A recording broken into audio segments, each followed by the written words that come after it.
Hi all, and welcome to my humble abode, a wizard's tower befitting Starswell himself.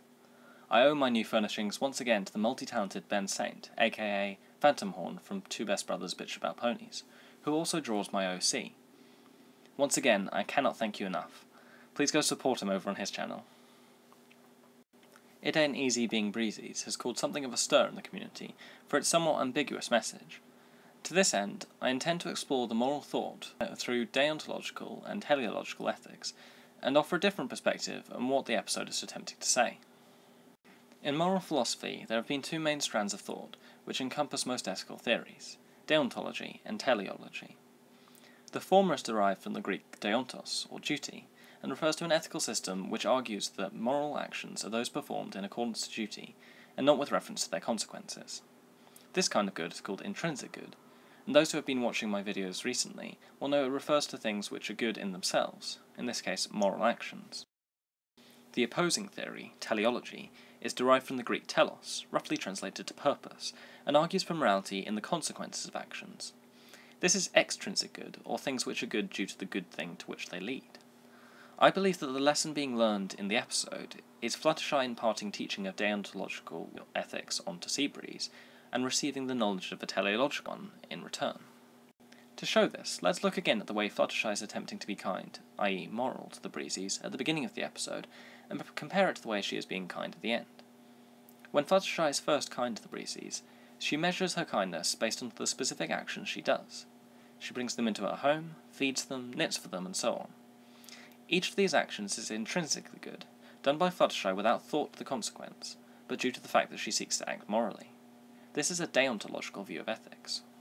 We can prove this by using an example deontological theory as a test, such as Kantian ethics. Kant's ethics are far too extensive to explain in detail here, but the way in which they erect moral duty is deduced by its categorical imperative.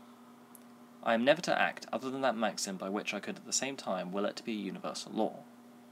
In other words, if I choose a maxim to act upon, e.g. to feed a guest in my house, I must be capable of willing it to be a universal law, such that everyone in the same situation would be morally liable to do the same. I think you will agree with me that this can be successfully applied to Fluttershy's conduct in the early part of the episode.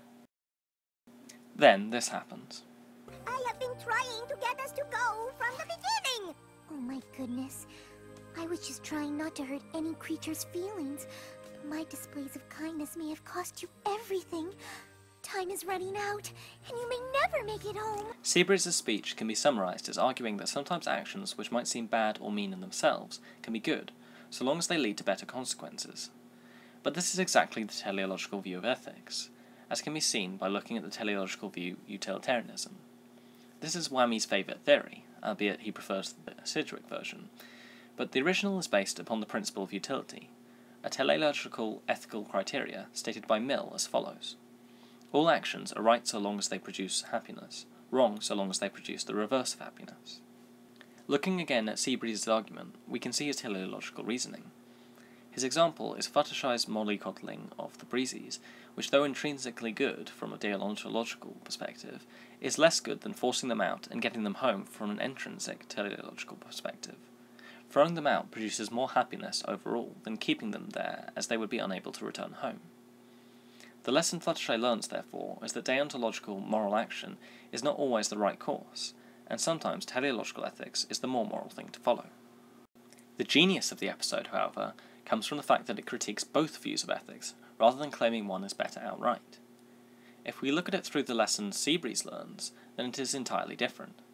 At the beginning of the episode, he is being mean to the Breezies in order to motivate them to get them out of Fluttershy's house, so they will be able to return home. He is using the same teleological view which he teaches to Fluttershy, but is here presented in a negative light. The critique is that teleological ethics can be used to justify almost any action, so long as it is supposed to bring about better consequences. For example, Seabreeze is justifying outright bullying, calling people names and belittling them by using his teleological ethics.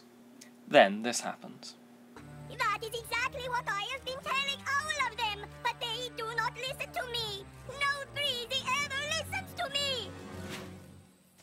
Seabreeze, I understand your feelings are hurt, but it's hard for them to hear you when you're shouting and being mean. The message doesn't get across.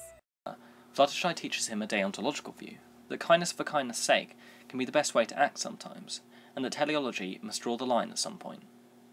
This is demonstrated in his changed attitude to his fellow Breezies. Thus the episode's two morals act as critiques of the relative strengths and weaknesses of the different perspectives in ethics. Fluttershy's lesson shows the dangers of ignoring consequences when following purely deontological ethics, while Breezies' lesson shows the atrocities that can be justified by following the consequences only, using teleological ethics. As a result, the two lessons of the episode combine to give the most balanced ethical view ever expressed in an episode of My Little Pony, representing the whole spectrum of ethical theory, including their weaknesses, and allowing the viewer to reason for themselves which views are best to follow and when. Thanks for watching. I hope you enjoyed yourself and maybe learned something too. What are your thoughts? Am I right to explain the moral of the episode in this way, or is the episode trying to say something entirely different? Let me know in the comments. Until next time then, this is Nightsphere the Gnostic. Goodbye. Now flutter. Flutter like this. Flutter like that. Flutter like this. Flutter like that. Please step aside, let Miss Assertive handle this. She's got a stare that'll snare you, toss you into the abyss. You wanna push her around, well that's your choice. Ask her how she likes it when you ignore her voice. Subwoofer go flutter from the way she bump. Girl so fly, she got butterflies on her rump. Silent in the pack, you think she's scared to react? No! She's just mapping her plan of attack. Flutter like this. Flutter like that.